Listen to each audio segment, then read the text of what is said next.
देख सकते हैं कि यहाँ पे आज फिर से हम मौजूद हैं और भातोपट्टी प्रखंड के ये मुख्य सड़क पर है। NH 227 है और एक और ये हाईवे रोड जा रही है, नेपाल की राजधानी को टच करेगी, और दूसरी ओर का जो ये रोड है बिहार की राजधानी पटना को टच करेगी। और इस रोड के किनारे का जमीन आप समझ सकते हैं कि हाईवे के किनारे बसा हुआ बस्ती कितना कॉस्टली और कितना महंगा होता है। लेकिन सरकार की लापरवाही और लापरवाही में फिर से सुधार। लगभग 50 वर्षों के बाद अनुमान यह फैसला निकल के सामने आया हाई कोर्ट के द्वारा कि जिसका जमीन है उसको अधिग्रहण करवाया जाए। कोर्ट से नाजिर बाबू सत्यनारायण सर, अमला बद्री सर और survey officer, loading officer Sanjay Jha sir आए हुए थे और जिनके कोर्ट के तरफ से जिन्होंने मजिस्ट्रेट नियुक्त किया था, साथ ही अंचला पदाधिकारी, थाना प्रभारी और पूरे पुलिस बल दल के साथ में पिछले महीने भी आए हुए थे, जिससे मैंने आपको न्यूज में बताया हुआ था।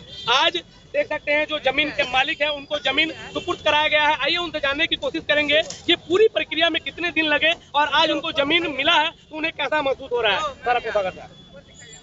सर 1986 से केस चल रहा था, 3 पीढ़ी के बाद 4था पीढ़ी में ये जमीन हमसे हासिल हुआ है और बहुत परिश्रम करना पड़ा, केस हाई कोर्ट तक लड़ना पड़ा, इसके बावजूद आज ये परिणाम निकला है। ये जगह किसका था? और ये मेरे दादाजी के नाम से था और मेरा ये जमीन आज 1970 ईस्वी का केवाड़ा है और आज ये 2025 में 55 वर्ष के बाद ये हमको ये जमीन हाथ में हासिल हो रहा है। आपका केस किनके साथ था? मुकदमा किसके साथ चल रहा था? केस चल रहा है। अच्छा, और इसमें नए खरीदार कौन थे जिन्हें आज खाली कराया गया है? वो मालूम नहीं आप लोग?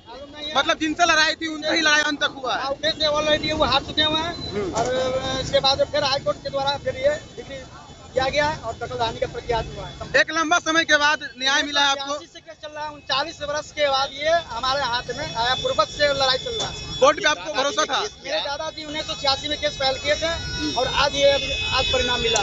न्यायालय पे आपको भरोसा था? पूरा भरोसा था, तभी तो खाली हुआ। आपके दादाजी का देहांत कब हुआ जब उन्होंने केस करने के बाद? 1999 में दादाजी का एक्सपायर हुए हैं, पापा जी लड़े हैं, भाई जी लड़े हुए, वो भी एक्सपायर हुए। 3 आदमी यहाँ से गुजर चुके हैं। इसके बाद 4था में हम लोगों के पीढ़ी को ये हासिल होने जा रहा है। तो एक बात बताइए, क्या आपको कोर्ट की प्रक्रिया पे कोई सवाल करना है? कोई सवाल नहीं है, न्यायालय होता है, उनके न्याय पे ही गए हैं। वैसे रहता है तो हम लोग कल बल से भी मारपीट से कर सकते हैं, मारपीट का कोई महत्व नहीं है। न्यायालय का महत्व भी है, न्यायालय के द्वारा ही हमें। कितने जगह की प्राप्ति हुई है? कितना ये जगह होगा? एक कट्ठा दूर का डिग्री मिला हुआ है। इससे 10 दूर और है मेरे नाम से, वो भी कुछ दिन के बाद वो भी हासिल होने जा रहा है। कौन कौन आए थे आज मधुबनी से और खासकर क्षेत्रीय प्रशासन की बात की जाए तो? हाजी साहब आए हुए थे और बद्री झा आए थे और सर्वे ऑफिसर संजय झा और प्रशासन की टीम भी थी और अंचलाधिकारी भी और पुलिस लाइन से 25 को फोर्स भी आई हुई थी कल बल के साथ। थाना प्रभारी भी आए हुए हैं। एक लंबे बहुत परिश्रम करना पड़ा। एक लंबे संघर्ष के बाद आपका जमीन आपको प्राप्ति हुई है, कितनी खुशी हो रही है? आज मिला, सत्य की विजय होती है, देर है, सत्य की विजय हुआ है और होना है, इसलिए न्याय पे आप लोग भी भरोसा रखिए। आखिरी बार क्या कहेंगे उन लोगों को जो पेचीला? सुनिए मेरी बात, जाइए, न्याय के भरोसा रहिए, न्याय के हिसाब से आपका कागज सही है तो आपको जमीन बाइज्जत न्याय के द्वारा सपोर्ट किया जाए। वैसे लोगों को क्या कहेंगे जो पेचीला जमीन खरीदने में काफी दिलचस्पी जताते हैं? तो फिर उधर आज की डेट में वो खाली किया तो कल की डेट में वो भी खाली होगा। मतलब पेचीला जमीन से बचे, जो लफड़ा वाला जमीन है उससे बचे आप खरीदारी में। देख सकते हैं यहाँ पर लगभग। मैं मनोज कुमार गुप्ता, आसोपट्टी बाजार, जिला मधुबनी। चलिए लाला जी बताएंगे पूरा, थोड़ा विस्तार से बताइए। ये कहानी जो है ये काफी लंबे अरसे से चला जा रहा था। इस जमीन की कहानी मैं बताऊं आपको, ये जमीन किसी और का था और किसी और ने इसे जमीन को बेच दिया। पदाधिकारियों के पास गुहार लगाती गई, लेकिन पदाधिकारी कान में रूह डाल के सोते रहे। आज इसका नतीजा है 39 साल तक इंतजार करना पड़ा और एक गरीब बेबस जिसको जो यहाँ पे रही है लगभग 20 साल से इस जमीन पे रखवाली करी है और उन्हें अपना पूरा मेहनत का पूंजी लगाकर घर बनाई और आज उसको घर से बेघर कर दिया गया। तो कहीं ना कहीं ये पदाधिकारियों की लापरवाही की वजह से हुआ है और ये पदाधिकारी की लापरवाही की वजह से एक नहीं, दो नहीं, बल्कि 3 परिवार इस घटना को भुगत रहे हैं। जो कारनामा हुआ है उसके साथ वो लोग पिसते चले लाला जी, आपको नहीं लगता अगर कोर्ट सही समय पर फैसला सुनाती तो इतना लंबा समय नहीं लगता और 2-3 नए खरीदार भी नहीं आते इस जगह पर। कानून अगर सही तरीके से ले, तारीख पे तारीख चला आता है, जैसे आपको बताया मनोज गुप्ता जी कि मेरे 3 लोग परिवार के गुजर गए, मेरे दादाजी गुजर गए, साथ में मेरे भाई जी गुजर गए, मेरे पिताजी गुजर गए।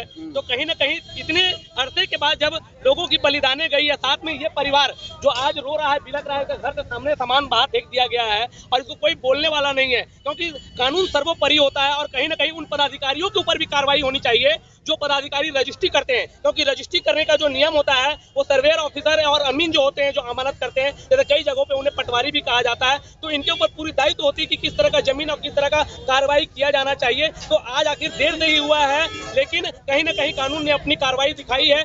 एक पक्ष खुश है और दूसरा पक्ष आज उनके आंखों में आंसू है। एक के आंखों में खुशी के आंसू है तो एक के आंखों में गम के आंसू है। लेकिन अभी भी ये जानना बाकी है कि क्या न्याय किसके पक्ष में हुआ है और किसके पक्ष में नहीं हुआ है, क्योंकि एक पक्ष बहुत ज्यादा खुश है क्योंकि वो सदियों से लड़ाई लड़ता रहा है। एक लंबे अरसे के बाद 39 साल कोई कम नहीं होता, किसी की जिंदगी बदल जाती है, किसी की कहानी बदल जाती है, और आज उसको डिग्री मिली है। और वहीं दूसरे पक्ष को देख रहे हैं कि 20 साल के बाद में अपने पूरे मेहनत की कमाई से घर बनाया हुआ है और आज उसको घर से बेघर कर दिया गया है। तो कहीं ना कहीं ये कानून के ऊपर एक सवाल भी बनता है। तो ये क्या सवाल उठता है, आप खुद सोचिए, खुद विचारिए और आप बताइए। प्रशासन से बात करने का प्रयास किया, अंचलाधिकारी महोदय भी आए थे, बात करने की कोशिश की, तो कोर्ट से जो मजिस्ट्रेट नियुक्त होकर आए हुए थे, नाजिर बाबू आए हुए थे, अमला सर आए हुए थे, जमीन सर्वेयर नोडिंग ऑफिसर आए हुए थे, अंचला अधिकारी भी आए हुए थे, थाना प्रभारी भी आए हुए थे, सभी से हम लोगों ने बात करने की कोशिश की, क्योंकि हम भी मीडिया से ही हैं। तो उन्होंने साफ साफ इनकार कर दिया कि हम लोगों को कहीं पे भी बाइट देने का कोई अधिकार नहीं है।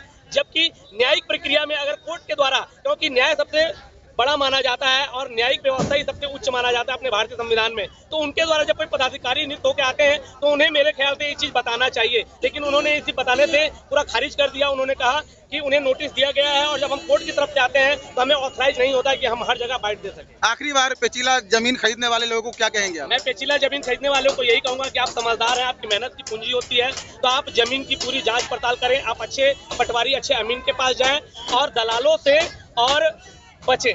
और आप अपने, क्योंकि मेहनत की और अपने सपनों का घर बनाते हैं, तो देख सकते हैं कि आज इन्होंने भी अपने सपनों का घर बनाया है और कहीं ना कहीं ये सपनों का घर आज उनका नहीं रहा। तो आज आखिरी बार पूरे मामले की जानकारी देंगे, ये जगह कौन सा है वो बताएं आखिरी बार। ये आखिरी बार सबसे जगह देख सकते हैं कि इनके ऊपर कार्रवाई चल रही थी। ये जमीन संतोष गुप्ता जी की थी, इन्होंने केस दायर किया हुआ था, लगभग 1986 में इनका केस दायर हुआ था और फिर ये केस पोस्टपोन होने के बाद में फिर 2013 में केस ओपन हुआ, उसके बाद निरंतर चला जा रहा था। बासुपट्टी का कौन सा लोकेशन है? ये लोकेशन बासुपट्टी का आपका काली मंदिर चौक है, यहाँ पे जस्ट दीवार स्थान है, तो ये यही का प्राइम लोकेशन है यहाँ पे और इसी जगह की घटना है।